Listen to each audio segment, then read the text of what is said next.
Keith Kinkaid has given up at least 4 goals in all 4 of his starts. How would you assess his play, and can the Habs trust him in nets? It's more important how Claude Julien assesses his play, and I think we saw that very clearly when he played Carey Price in back-to-back games recently, not having the confidence to play Kinkaid. And that's going to be an issue moving forward. Carey Price, he's at the point now with the injuries had in the past, you want him playing 70 games? Probably not, and Keith Kinkaid has not looked great, so you wonder at what point do they call up Caden Primo from Laval and give him a shot to see how he does in the NHL. But right now, Kinkaid, I mean, it's a tough job, right? You don't play for like a month, and you get thrown in, and the Canadiens haven't been very good defensively, so they've left him out, hung out to dry a little bit. A couple of games he's played, and he's kept them in the game in the first period when they were outshot by a large margin. But I think, again, I just think Claude Julien has already lost confidence in his new backup goalie. And it's tough for Keith Kinkaid as well, because he was traded from New Jersey to Columbus last season, and he was the third-string goalie there, so he didn't play at all.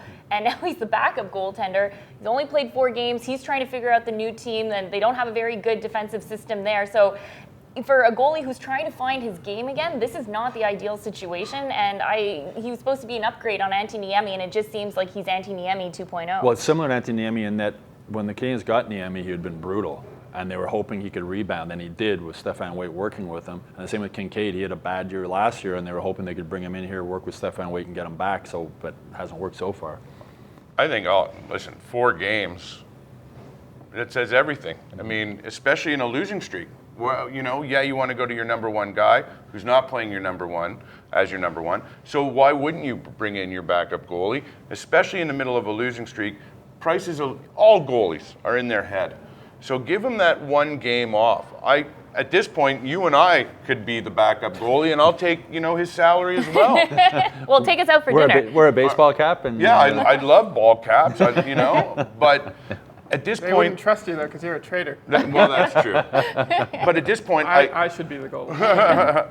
I wouldn't move anybody or bring somebody up from the minors, because if you bring a young kid up to sit on the bench, doesn't do them They any won't good. bring him up to sit on the bench. I think if you do bring up Caden Primo, you give him 2 games. You play him 2 games, or at least you play him a full game and see how he does. If he does well, you play him another game, and then you send him right back to Laval. I think you just need to see the kid's played really well at the AHL level. I think at some point you need to give him a taste of the NHL and see what he can do. Similar to what they did with Charlie Lindgren when they first got him. And the more they played him, the more they realized that he's not really an NHL goalie. So the back-to-back on the West Coast. Something like that. Well, I think they would do it at home just because Laval's right there. You bring him in. No, but I mean, is that Kinkaid's last hurrah? Well, maybe? you got to see. I mean, the thing is, as you're mentioning, after the Boston game, that would have been a perfect time to put another goalie in and just give Carey a chance to. But does Julien have the confidence to do that? We will see. Go to hockeyinsideout.com now and check out this week's full episode.